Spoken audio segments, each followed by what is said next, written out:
Jadi kalau saya pendekin ini, demokrasi itu sumber masalah atau jalan keluar? Karena kalau kita menempatkan demokrasi sebagai sumber masalah, berarti forum ini harus bersepakat kalau untuk meninggalkan demokrasi. Sugeng mikir dulu sebentar.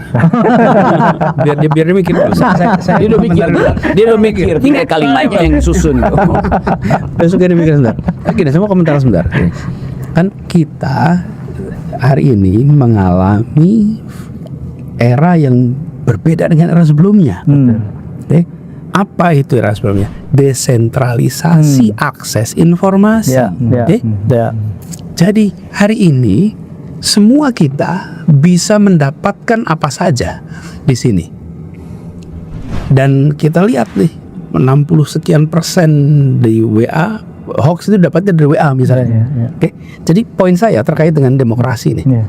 Ketika dulu di Amerika diputuskan untuk membentuk presiden, bahkan kata presiden itu hanya pertama kali ada di situ. Waktu itu mau dibikin namanya elected king. Tapi kan lucu nih, masa nama elected king. Akhirnya kayak oksimoron, king tapi elected. Akhirnya dipilih nama presiden. Dan ketika kata presiden dimunculkan, semua orang heran, ini apa? Karena presiden kan the one who preside gitu, si orang yang memimpin pertemuan itu presiden namanya, memimpin rapat. Terlalu lembut untuk menjelaskan penguasa. Gitu. Karena itu orang yang mimpin rapat tuh namanya presiden. Dan akhirnya disepakati sekarang kita tahu presiden itu adalah kepala negara, pemerintahan. Tapi pada waktu itu kan terminologi yang aneh nih. Tapi itu terobosan. Nah, yang menarik adalah ketika kita sampai kepada tadi sudah mengatakan di ujungnya ternyata menghasilkan seperti Trump dan lain. Tapi yang unik dalam proses demokrasi ini ada yang disebut sebagai istilah self-correcting mechanism. Apa itu? Apa sih tujuan demokrasi itu? Satu, dia mengendalikan skop kekuasaan. Yang asalnya kekuasaan itu tanpa skop, sekarang dikasih skop. Eksekutif, legislatif, yudikatif, itu dikasih skop. Dibatasi kekuasaan itu oleh lingkupnya. Yang kedua, dibatasi durasinya. Itulah yang membuat demokrasi itu menjadi unik, karena dia membatasi lingkup dan durasi. Nah, ketika muncul orang yang dia otoriter, dia atau kalau gak otoriter stylenya seperti Trump, maka dia ada periode yang membatasi. Nah, sikap anti demokrasi itu adalah ketika seseorang terpilih, dia menghilangkan skop itu, dia memperluas skopnya, lalu dia menghilangkan lagi batas durasi, minta perpanjangan, kekuasaan diperbesar, dan itu kita sudah saksikan di Eropa, di Amerika Latin, Eropa Timur. Terakhir gagal di Indonesia. Gagal Indonesia dengan usaha 3 periode. Nah, berhasil melalui anaknya. Ini adalah contoh. Nah, karena itu saya melihat demokrasi dalam arti pengendalian kekuasaan itu dibutuhkan. Nah, yang penting dipastikan durasi itu tetap terjaga. Sehingga kalaupun ada salah pilih, maka dia salah pilih untuk 1 periode. Penderitaan tidak berlangsung terlalu lama lah. Dan kemudian seperti Trump kan berhenti.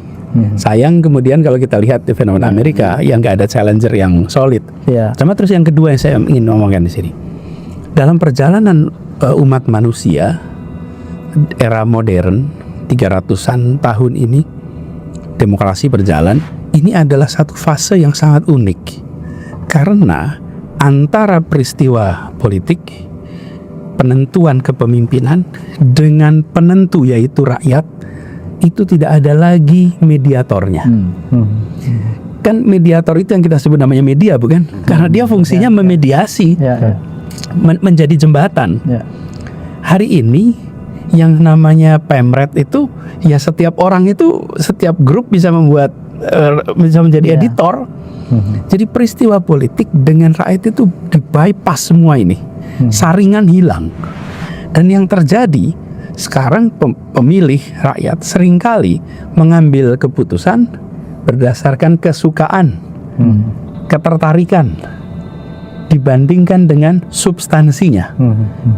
Dan itu yang kemudian membuat fenomena seperti kita lihat, apa 51% kalau nggak salah di Indonesia itu anak-anak muda cenderung mengambil keputusan berdasarkan yang menyenangkan.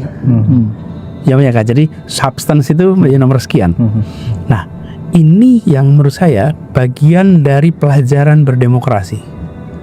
yang umat manusia sekarang ini harus merespon untuk menyelamatkan pengendalian kekuasaan. Kan dikendalikan skopnya, dikendalikan durasinya. Karena kalau ini kemudian dijawab dengan kita meniadakan demokrasi, mengadakan pengendalian kekuasaannya, maka ongkos untuk rakyat banyak akan selalu mahal. Jadi saya melihat yang disampaikan Sukidi tadi, bahwa ya itu masih relevan menurut saya ya jawaban demokrasi, tetapi kita harus mencari cara baru karena hilangnya perantara antara publik dengan policy, dengan politics. Hilangnya perantara itu membuat kelucuan bisa dominan. Kita juga tidak bisa menyalahkan ada komedian terpilih menjadi pemimpin. Kenapa? Karena disukai. Ada ini menjadi pemimpin karena faktor-faktor ketersukaan. Itu bukan sesuatu yang dianggap membahayakan. Apakah kita kehilangan jembatan atau kita belum terbiasa dengan jembatan jenis baru? Benar juga. Karena sebetulnya yang menghubungkan yang disebut publik dengan policy sekarang ini malah lebih banyak. Setiap misalnya kalau kita dulu menganggap jurnalisme atau jurnalis itu punya peranan di situ, sekarang semua orang jadi jurnalis. Sekarang semua orang bisa bersuara dan mereka seperti punya media yang kita sebut media sosial itu gitu ya. Nah justru pertanyaannya barangkali Sukidi adalah dengan demokrasi yang sudah harus bersisian dengan perkembangan banyak hal ini, terutama dengan booming anak muda adalah generasi digital dan mereka lah pemilik jembatan baru itu gitu ya. Itu bagaimana itu diurus oleh demokrasi? Jangan sampai nanti kesimpulannya adalah sumber masalahnya demokrasi nih. Itu dia. Kita matikan demokrasinya. Kalau begitu, waduh, kita sama-sama rasanya Sukidi juga kan sekalipun jauh lebih muda ya daripada kami ya. Beda ada 25 tahun kita. Mulai sombong dengan ketuaannya. Jadi kita ini mengalami bagaimana dulu non demokrasi bekerja kan? Iya. Bagaimana masa yang tidak demokratis bekerja yang tidak dialami anak-anak muda sekarang. Mereka nggak punya imajinasi tuh Rok. Bahwa kalau kita diskusi tentang koperasi, tiba-tiba tentara datang, kita bisa dibubarin gitu. Bahwa nenteng. Ada masa itu di Yogyakarta orang nenteng buku Pramudia dan Tatur di penjara. Kalau sekarang Menteri Koperasi lagi diskusi yang datang KPK. Iya. Itu lain lagi ceritanya Rok. Gitu di. Jadi menurut saya tantangannya Sukidi adalah bahwa demokrasi memang harus bersisian dengan banyak perkembangan itu. Tapi kemudian itulah tantangan itu yang saya istilahkan tadi. Ini tantangan modern kita sekarang itu ada di situ. Jadi kita melewati masa di mana demokrasi itu dengan fasilitas teknologi yang amat sederhana. Bahkan sampai electoral college dipakai gitu. Kemudian kita sampai kepada direct election, oke? Lalu sekarang itu menjadi direct conversation pada semua urusan. Jadi kita sekarang mengalami transisi itu dan sedang menemukan caranya nih. Kalau boleh istilahkan ini, barangkali ya istilahnya ini sekarang ini ada golden triangle of the 21st century. Segitiga golden, apa itu? Satu sudut anak muda, sudut satunya adalah digital technology, sudut satunya adalah demokrasi. Ini kan segitiga nih. Demokrasi, anak muda, dan digital technology. Ini mengubah begitu banyak fenomena sekitar 15 tahun yang lalu, Arab Spring. Itu teknologi. Kehadiran teknologi menggeser dan teknologi apa? Menghilangkan rasa takut. Rezim otoriter itu pilarnya rasa takut. Di Indonesia, di Filipina, di Iran, di Rusia, dimanapun rasa takut. Begitu rasa takut hilang, rezim otoriter tumbang. Dan yang menghilangkan rasa takut apa? Teknologi. Anak muda dengan teknologi. Nah sekarang kita dalam demokrasi. Demokrasi pilarnya apa sih? Trust. Pilarnya demokrasi itu trust. Kalau pilarnya otoriter itu fear. Nah ketika pilarnya trust, pertanyaannya nih, tiga tadi itu bisa menjaga bisa tidak membangun trust. Kalau dia sudah terbukti efektif untuk menumbangkan rasa takut.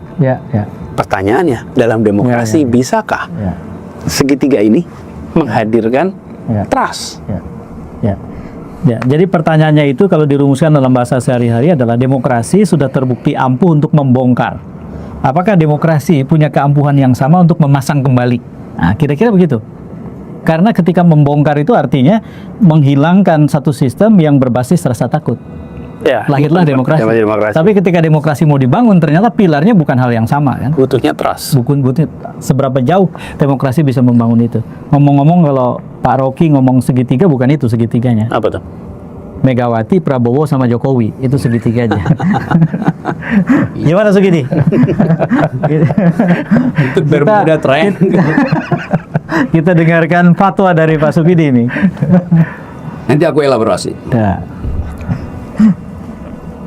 Saya kira kita justru bergerak pada titik yang paling mengkhawatirkan bagi keberlangsungan Republik ini, yaitu adalah demokrasi justru mati di tangan presiden yang naik ke tampuk kekuasaan melalui instrumen demokrasi, lalu berkuasa sebagai presiden dengan membunuh demokrasi itu sendiri.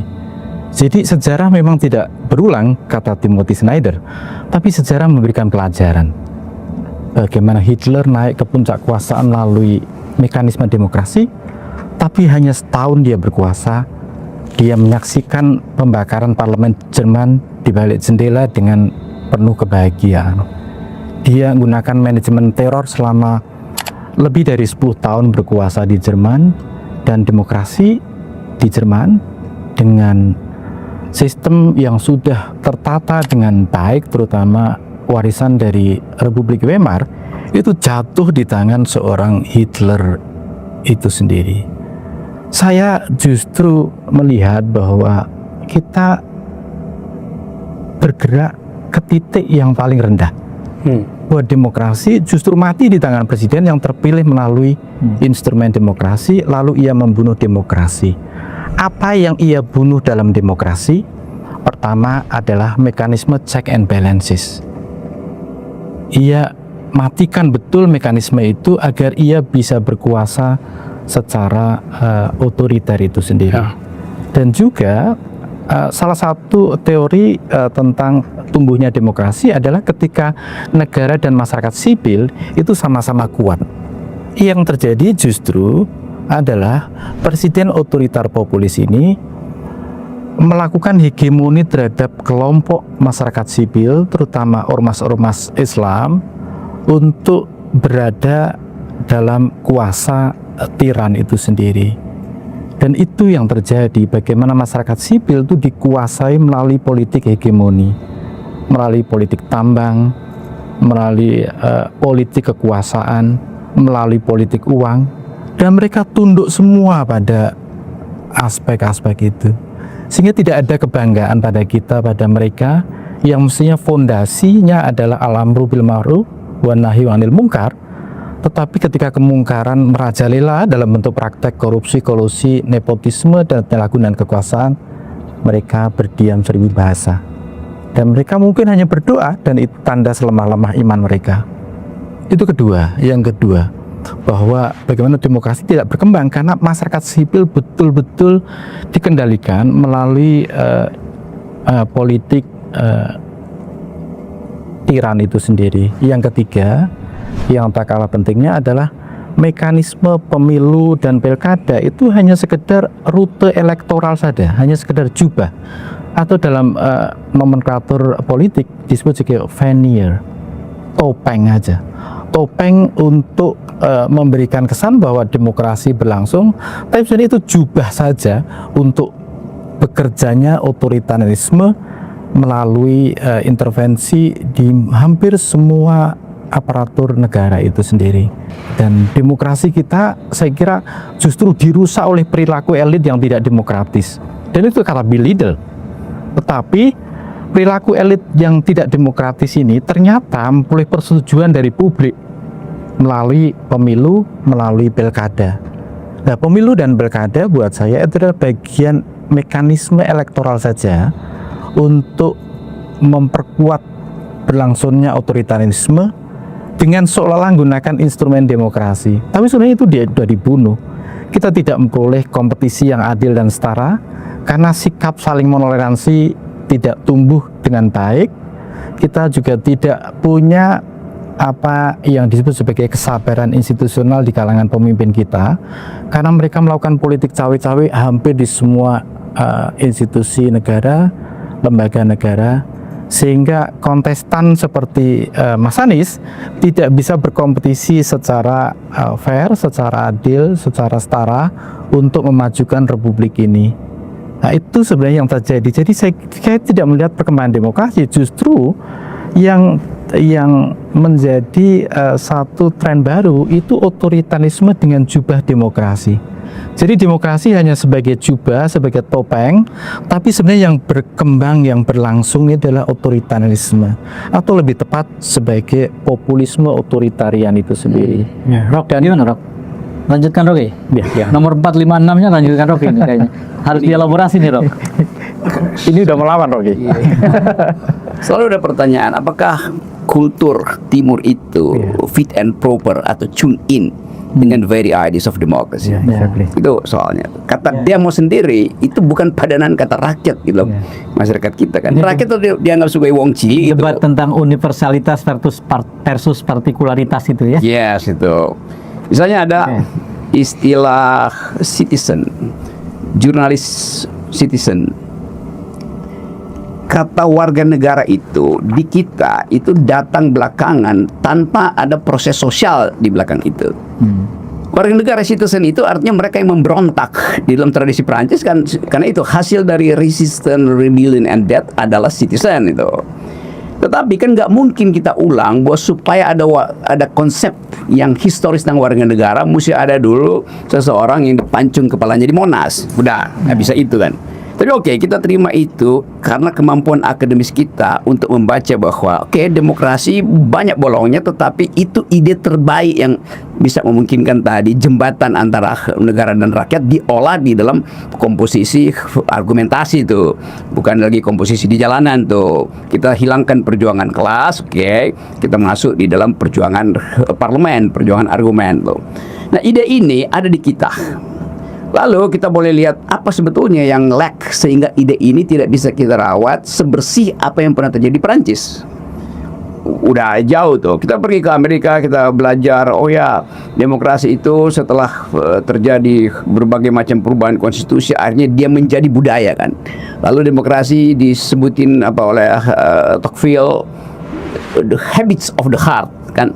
Dia udah jadi budaya tuh. Jadi bagian-bagian yang tadinya nggak terjadi di Amerika dibandingkan dengan di Prancis, akhirnya dia melekat sebagai budaya karena ada culture untuk mendidik orang itu. Belakangan nanti Donald Trump kemudian acak-acak, tapi dari awal ada di situ tuh.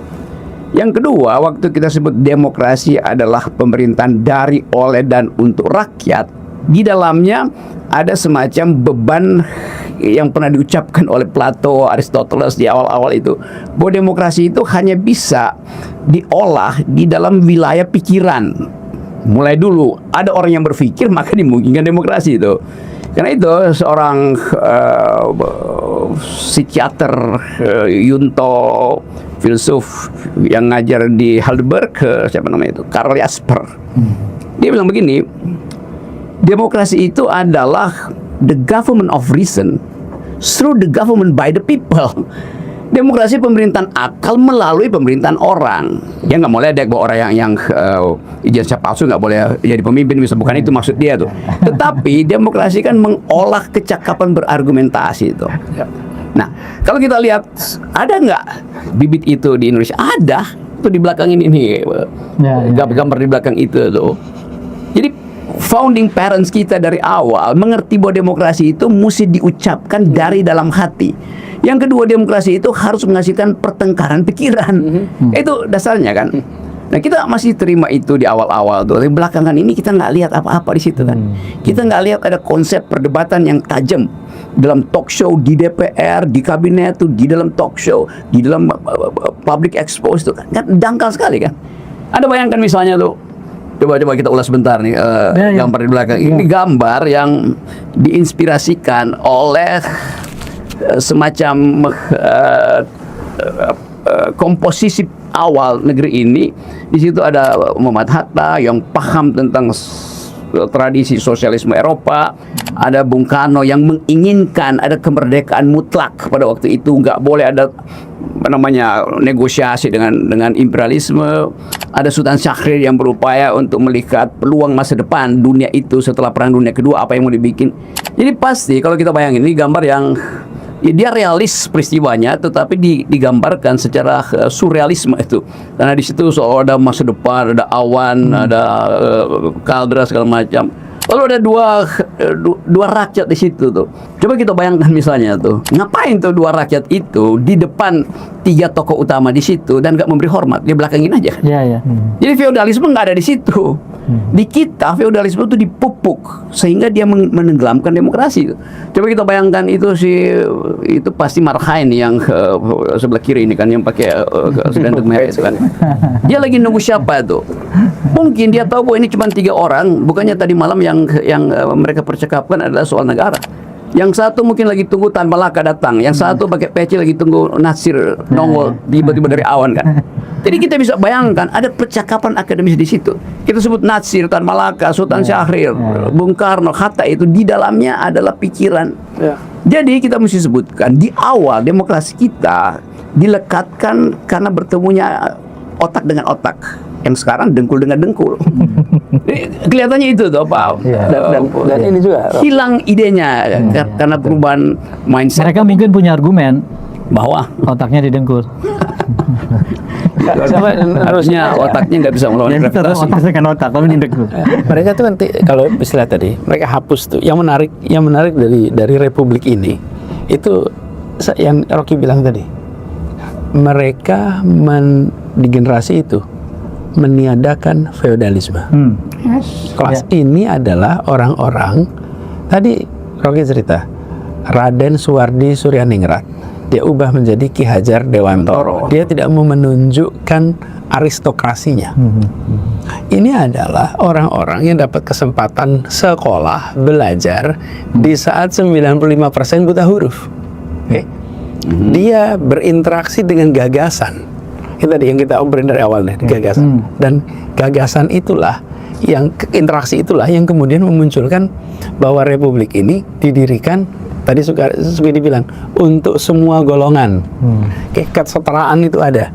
Dan ini yang membuat kalau kita lihat nih ada lebih dari 120 kesultanan, kasunanan, kerajaan se-Republik ini diterima sebagai warisan kultural tapi tidak sebagai entitas politik. Dan itu tidak diadopsi sebagai corak berpemerintahan. kan kalau di negara tetangga kita itu menjadi negara-negara bagian. Ya. Dan Jadi punya peranan konstitusional yang penting. masih tetap dijaga strata itu. Di kita tidak. Nah, cuman sayangnya proses ini itu tidak berkelanjutan ketika dipotong dengan era otoriter. Ada era di mana pada waktu itu era otoriter, lalu era gagasan itu, pertukaran gagasan itu hilang. Saya bayangkan ya yang tadi Rocky bilang, ini mereka itu secara pribadi itu beda-beda pikiran semua, betul nggak? Rocky bilang tambahnya satu lagi, tambah Tan Malaka, tambah Muhammad Nasir. Itu 5 di situ. 5 dengan gagasan yang beda. Dan 5 gagasan beda bisa duduk bersama. Kenapa? Ada satu hal yang menyamakan, kecintaan pada Republik, kecintaan pada Indonesia. Yang kemudian membuat pikiran-pikiran mereka itu semua muaranya ke situ. Jadi relax. Dan konsekuensinya apa? Tidak ada satupun dari mereka yang berpikirnya imbalan materialistik. Sehingga tidak ada yang namanya kenapa saya setuju policy A karena teman saya kontraktor ini, policy B karena teman saya kontraktor ini. Itu nggak ada. Nggak ada itu semua. Nah, inilah yang kita tidak mengglorifikasi kemarin ya. Itu pertanyaan yang harus kita munculkan sekarang ini, bagaimana mengembalikan supaya gagasan kembali menjadi yang di depan. Itu seperti kalau kita barangkali ya ini kira-kira begini, kalau kita berlayar tanpa menggunakan kemudi, semata-mata mengandalkan angin, maka kita akan berlayar tanpa arah. Ketika berdemokrasi tanpa menggunakan gagasan, maka kita seperti berjalan tanpa arah. Karena gagasan itu tidak ada. Perdebatan kalau istilahnya tadi pertarungan pikiran itu harus dikembalikan. Nah, cuman kita sekarang kalau ada perbedaan itu dicari akurnya. Perbedaan pandangan ya. Yang kedua, kalau ada perbedaan pandangan itu langsung menjadi konflik, diasosiasikan konflik dan perpecahan. Padahal kan tidak. Itulah debat. Kita kemarin mencoba, ini bukan tempatnya untuk saya bercerita panjang, tapi saya mencoba ketika kami coba kemarin dapat tugas jadi calon itu, kemana-mana debat, kemana-mana itu desak gitu. Kenapa? Dan boleh ngomong apa saja gitu. Karena idenya adalah bagaimana mengembalikan proses politik ini menjadi proses untuk uji gagasan. Apa yang saya mengamini, apa yang bilang Rocky tadi, pertanyaannya bagaimana mengembalikan dari kondisi sekarang supaya itu bisa ada lagi. Oke, itu di titik itu barangkali kita bisa sampai di ujung perbincangan gitu. Nah, mari kita atur begini, Rob. Jadi saya akan kita persilahkan Sukidi bicara begitu. Tapi memang yang saya harapkan itu tadi, apa yang jadi kalimat terakhir dari Anies itu, bagaimana membuat apa yang kita sudah miliki sekarang sebagai modal, yaitu demokrasi, itu bisa kita kembalikan. Dan kemudian akhirnya apapun itu termasuk politik ditandai oleh pertarungan gagasan. Dan kemudian dengan cara itu akhirnya kita betul-betul bisa membangun Indonesia. Ketika Indonesia itu ditandai bukan oleh pemilikan KTP atau paspor atau mencium bendera merah putih, tetapi oleh keyakinan setiap orang bahwa mereka sanggup dan bisa hidup berbeda dengan orang lain dan kemudian berjalan bersama dalam satu kompetisi atau kontestasi yang sehat gitu.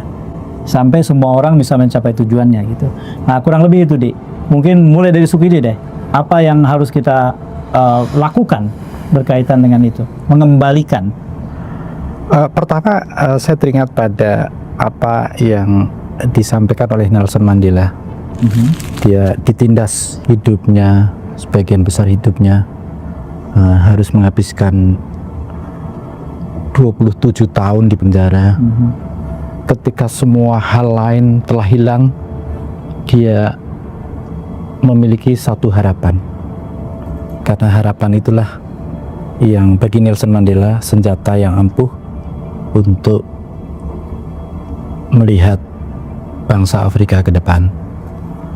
Saya kira pertama dan utama adalah kita harus menitipkan harapan pada tanah air.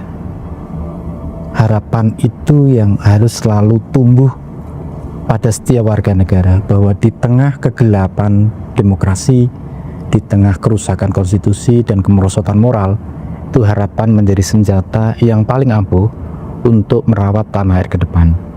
Itu pertama. Yang kedua adalah ingat harapan pada tanah air, bukan harapan pada pemerintah. Pada tanah air, harapan selalu disematkan karena saya teringat pada pledoi Indonesia Merdeka dari Bung Hatta. Hanya ada satu tanah air yang disebut tanah airku, ia tumbuh dan berkembang dengan usaha, dan usaha itu adalah usahaku. Saya kira ini perlu kita hidupkan kembali, spirit untuk mencintai tanah air dengan amal, dengan perbuatan, dengan perjuangan untuk bergerak bersama melawan segala bentuk pembunuhan demokrasi, segala bentuk perusakan lingkungan, dan segala bentuk penindasan terhadap kaum lemah, kaum bapa. Itu kedua. Ketiga adalah kesadaran bahwa yang akhirnya peduli pada kita itu bukanlah pemerintah, tapi sahabat-sahabat dekat kita. Pada situasi di mana kita berada pada titik terendah, sahabat-sahabat kitalah yang peduli pada kita.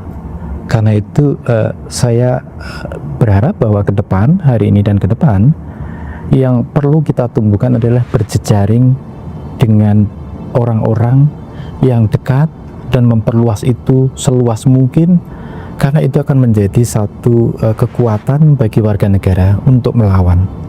Nah, perlawanan ini adalah senjata kaum lemah, weapon of the weak itu sendiri, kata James Scott, yaitu adalah kita warga negara bersatu padu untuk melawan negara yang merusak masyarakat dengan populisme, dengan berbagai kebijakan yang pada akhirnya menyengsarakan rakyat itu sendiri.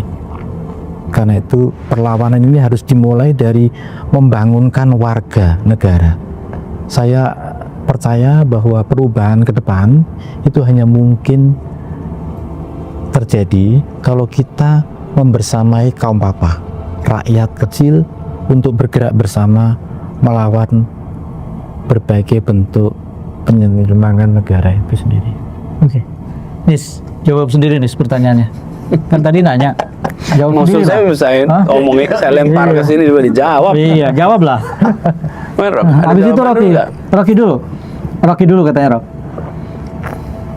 Gini nih, ada kegelisahan, real kegelisahan itu, kegelisahan karena harapan tidak terlihat, tidak terbaca harapan itu kan. Kita punya politics of memory, kita punya politics of hope, tetapi hari ini, per hari ini ya, kita tidak temukan bahwa memori itu bisa diwujudkan dalam bentuk hope tadi kan. Kenapa begitu? Kita lihat bahkan Presiden Prabowo belum bisa mengucapkan apa sebetulnya mesin untuk menghasilkan harapan itu. Tentu saja demokrasi, tetapi yang kita sebut demokrasi kan kemarin tukar tambah pragmatis, bukan tukar tambah karena habits of the heart itu. Kim Plus itu hasil tukar tambah pragmatis, bahkan oportunis tuh.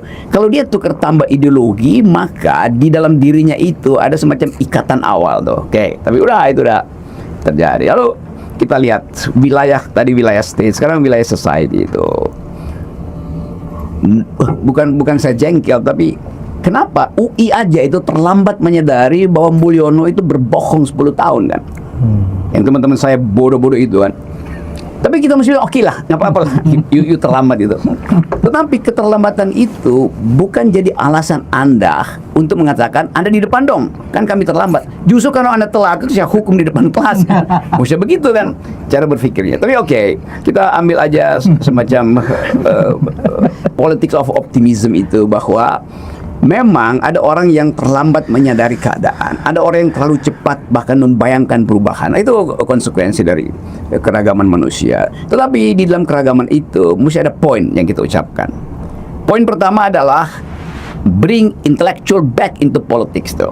Dasarnya itu tuh. Kenapa? Ya tadi itu, negara ini didirikan oleh pikiran. Kan itu dasarnya. Jadi pastikan bahwa pikiran itu diedarkan di dalam pembuluh darah demokrasi gitu. Nah kita lihat dari situ kalau kita uji, berarti kondisi di DPR, di partai itu tanpa pikiran, memang tanpa pikiran. Jadi jangan ragu ucapkan itu supaya orang mengerti bahwa nggak ada pikiran di situ sebetulnya kan. Ya ada kalimat, iya, tapi kalimat itu bahkan grammarnya tuh berantakan itu kan. Jadi itu poin pertama tuh di wilayah state. Di wilayah masyarakat sipil tadi anak-anak muda tadi, apa istilahnya itu, mereka yang punya harapan tuh, Gen Z segala macam itu kan. Kan vibes mereka itu dituntun oleh semacam kebencian pada politik. Ya, politik begini maka kita nggak mau lagi, ngapain bahas-bahas Bung Karno segala macam. Bagi dia apa pentingnya tuh? Toh dia bisa chat GPT aja kan, buat tahu tuh segala itu kan. Tapi bahkan dalam chat GPT atau DeepSeek itu, kita mesti latih mereka bertanya hal-hal yang kontroversial, fundamental kan. Nah, apa intinya pendidikan tadi? Pendidikan artinya produksi kuriositas. Itu dasarnya kan. Hanya kuriositas yang memungkinkan ChatGPT itu baca bahwa Indonesia sedang menuju pada ya dunia baru, ide baru tuh. Setiap kali kita tanya ke ChatGPT, kita tanya yang dangkal-dangkal, lalu ChatGPT bilang ini negeri ini nggak mungkin tumbuh secara demokratis karena tidak ada argumentasi di dalam pembicaraannya tuh. Beda dengan India tuh. Siapa namanya itu, Amartya Sen nulis buku The Argumentative Indian. Bahwa Indian itu nilai publiknya itu karena mau berargumentasi terus kan. Itu dasar-dasar itu juga ada di kita, di dalam republik kita kan di awal. Jadi sekali lagi, produce curiosity, bawa kembali kaum intelektual ini atau pikiran itu dalam politik. Nah, konsekuensinya apa? Nah, kita bikin parameternya tuh.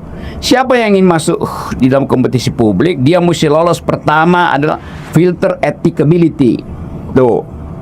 Filter kedua intelektualitas itu. Baru filter elektabilitas. Itu filter elektabilitas, filter ketiga sebetulnya. Sebab kalau kita tidak filter yang dua ini, yang lolos di sini ada dengkul semua. Nah, itu intinya. Jadi kembalikan politik ke dalam pikiran, dan ya talk show semacam ini upaya untuk menyumbang kecil dengan keinginan membuka satu era baru bahwa politik itu memang dimaksudkan untuk bertengkar. Kata harmoni itu kata yang ada dalam keluarga, bukan ada di dalam politik tuh. Politik harusnya di dalamnya kita pastikan ada pertengkaran. Janganlah harmoni aja. Itu harmoni palsu sebetulnya kan. Kenapa dia jadi palsu? Karena kita belum eksplisitkan kepentingan kita kan. Jadi eksplisitkan itu baru oke. Baru tadi musyawarah dan mufakat, setelah semua hal diargumentasikan baru dimusyawarahkan kan gitu kan. Nah sekarang udahlah kita musyawarah aja, argumen ya belakangan aja deh. Kapan argumen itu diselesaikan? Lewat amplop tuh. Nah maka terjadilah anak-anak muda itu semua ingin jadi kandidat. Kanda di mana? Dinda mendekat. Itu namanya dealership, Bukan leadership. Oke. leader, bukan leader, dealer. Oke, Dik. Gimana nih? Nerusin aja, udah diomongin tadi. Iya. Nerusin. Jadi ada satu kata kunci menurut saya yang harus dikembalikan adalah meritokrasi. Iya. Dan meritokrasinya apa? Meritokrasi berdasarkan ide, gagasan, rekam jejak, yang itu menjadi saluran utama. Tadi kita bicara bagaimana cara kita menyaring pemimpin, calon pemimpin. Bahkan media-media terkemuka pun, surat kabar terkemuka pun ketika menyaring itu nomor satu adalah visibility, likability, electability yang munculnya dalam bentuk angka survei kan. Nah, tidak ada uji atas gagasan, tidak lihat juga uji atas rekam jejak.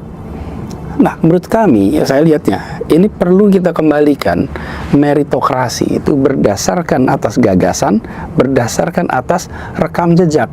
Karena itulah yang bisa membuat hope. Itu yang bisa membuat hope. Kita pakai ruangan ini aja nih. Kalau Sukidi ada di sini, maka Sukidi menjadi inspirasi. Terus duduknya ke sini karena apa? Karena proses meritokrasi. Dia dapat tempat di Tempo, di Kompas, menulis semua. Kenapa? Meritokrasi. Kalau bukan karena idenya bagus, ini nggak bisa tempat lah. Memang karena koneksi, nggak bisa. Nah, meritokrasi itu yang membuat bangsa ini menjadi maju. Politik kita menjadi berkualitas. Meritokrasi. Paling gampang nih, kita semua suka sepak bola. Ada satu negara yang selalu ikut final Piala Dunia. Namanya Brazil. Brazil itu setiap Piala Dunia selalu ikut. Kenapa? Dalam urusan sepak bola, Brazil itu pure meritokrasi. Anda boleh anak siapapun, asal pegang bola hebat, Anda bisa masuk sampai tim nasional. Okay? Sayangnya, Brazil urusan bisnis nggak meritokrasi, urusan politik nggak meritokrasi, urusan yang lain nggak meritokrasi. Nah, begitu meritokrasi, lihat nih kita, panjat tebing, sampai puncak. Memang pertemanan di situ nggak bisa, itu meritokrasi itu yang bisa sampai ke situ. Okay? Jadi begitu kita pakai meritokrasi, itu jago-jago semua kok yang muncul. Nah, kita ketika meniadakan meritokrasi, maka yang muncul ya bukan proses yang menghadirkan yang terbaik. Nah, tapi pakai apa? Kan tujuannya menghadirkan hope. Saya melihat dengan ada meritokrasi dan diwujudkan dalam bentuk yang konkret. Ide kalau nggak ada orangnya, maka dia lepas sebagai bacaan. Ide kalau nggak ada orangnya, orang itu mencerminkan gagasan dalam bentuk artikulasi lisan dan tulisan dan dalam bentuk perilaku. Kalau tadi sebutnya demokrasi sebagai ide, demokrasi sebagai perilaku, dan demokrasi sebagai keterampilan. Itu muncul dalam bentuk orang. Jadi saya lihat satu itu ya. Yang kedua, untuk publik umum, ini untuk politiknya, publik umum. Kita harus serius menumbuhkan kemampuan berpikir kritis. Critical thinking ini yang akan ikut menjaga kewarasan Republik. Dan kemampuan berpikir kritis itu pasti inquisitif. Inquisitif artinya selalu ada inquiry itu, ada apa ya? Kalau istilahnya selalu ingin tahu, selalu ada pertanyaan, selalu mempertanyakan, dan kemampuan berpikir kritis ini adalah tameng berhadapan dengan hoax. tameng berhadapan dengan berita bohong, dan tameng juga berhadapan dengan pikiran yang ekstremis nggak masuk akal. Semua pikiran-pikiran yang tidak bisa diterima akal sehat, bentengnya adalah kemampuan berpikir kritis. Nah, di sisi rakyat untuk membawa demokrasi kita bergerak, maka yang kedua nih, kemampuan berpikir kritis. Nah, ini kita beruntung ada yang ketiga nih, kebebasan dalam berekspresi yang sekarang muncul juga lewat media sosial. Harus diakui, dengan alat ini yang dipegang semuanya, segala macam informasi masuk, termasuk kemampuan berpikir kritis yang kemudian mendular dengan cepat. Jadi kalau ada yang ketiga ini, kebebasan dalam berbagi informasi, kebebasan dalam berekspresi, maka kita bisa menjaga proses demokrasi kita ini menjadi berkualitas. Satu, meritokrasi untuk proses politiknya. Dua, critical thinking, kemampuan berpikir kritis untuk rakyatnya. Yang ketiga adalah kebebasan berekspresi untuk ekosistemnya. Dengan begitu, mudah-mudahan nih kita bisa dorong demokrasi kita menjadi lebih baik. Ada catatan kecil. Demokrasi itu memang selalu berisik. Demokrasi itu memang selalu ramai. Jadi kalau kita mencoba membentuk persepsi jangan sampai ramai, enggak. Demokrasi itu akan selalu ramai, tapi itu nature-nya demokrasi. Gitulah kira-kira. Oke. Rock, dari dulu kita percayakan, Rock, bahwa diskusi yang baik itu bukan menghasilkan banyak jawaban. Tapi lewat usaha kita menjawab melahirkan banyak pertanyaan. Jadi sekalipun masih banyak pertanyaan ini bergelantungan, kita harus akhiri dulu. Sekaligus ini menandakan bahwa ini harus diulang. Ini nggak boleh sekali ini. Jadi semua yang hadir di sini itu harus punya komitmen. Itu termakan kata-kata mereka sendiri gitu.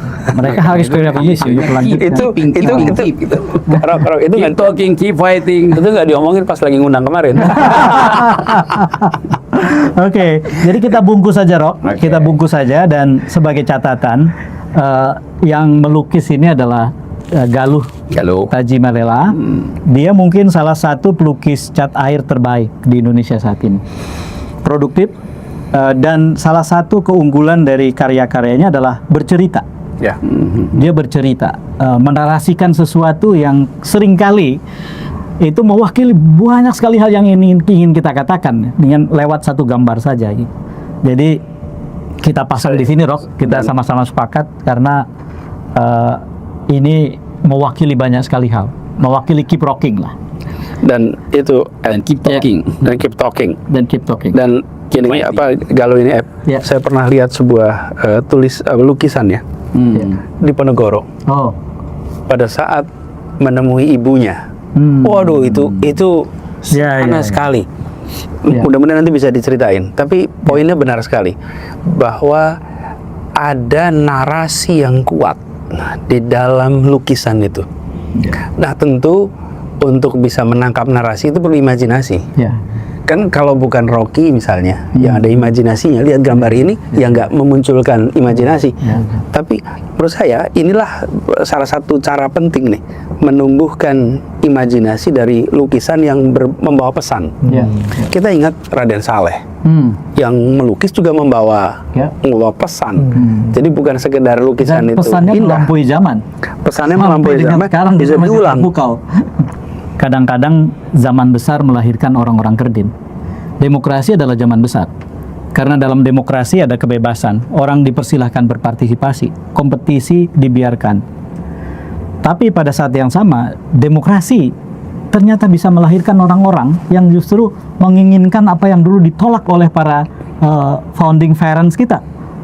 Para pendiri republik yang menganggap bahwa demokrasi itu, Indonesia yang modern itu, katakanlah begitu, Indonesia yang modern itu ditandai dengan disingkirkannya feodalisme. Jadi kita menemukan fakta bahwa ternyata demokrasi melahirkan orang yang justru ingin mengembalikan feodalisme yang sejak awal kemerdekaan ditolak gitu.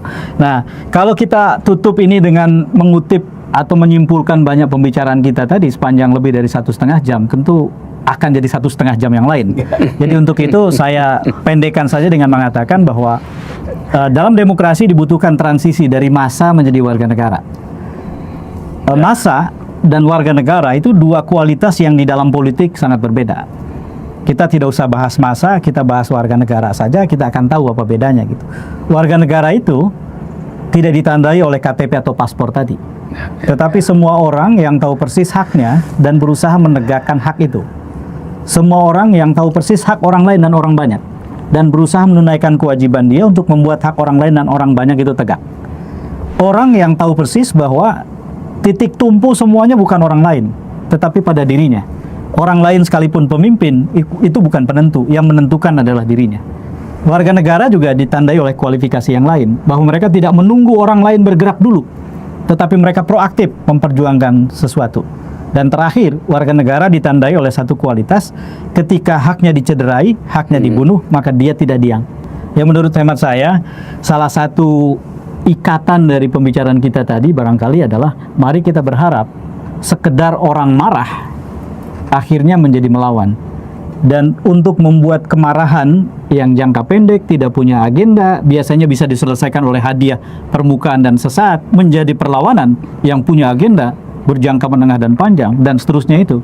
Maka kualitas yang akan membuat dari kemarahan menjadi perlawanan itu adalah munculnya warga negara.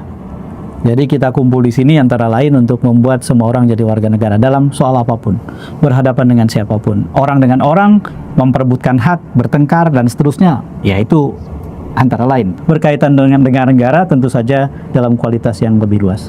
Begitu saudara, kita terpaksa harus akhiri obrolan yang gayeng ini. Menurut saya dalam batas tertentu apa yang diharapkan bagi kami, bagi saya, bahwa ini bukan sekedar ngalor ngidur, tapi punya relevansi dan punya kedalaman. Mudah-mudahan saudara juga rasakan. Dan dengan itu, mari kita cicil bersama-sama apa yang disebut Rocky Gerung tadi sebagai perlawanan yang tidak boleh ditunda-tunda. Obrolan diakhiri agar perlawanan dimulai gitu. Perlawanan dimulai. Dan saya dengan Rocky mengucapkan terima kasih untuk Anies Baswedan dan Sukidi, dua kawan kami. Mudah-mudahan tidak kapok datang ke sini. Terima kasih Sukidi, terima kasih Anies. Terima kasih Bang Rocky. Oke. Terima kasih.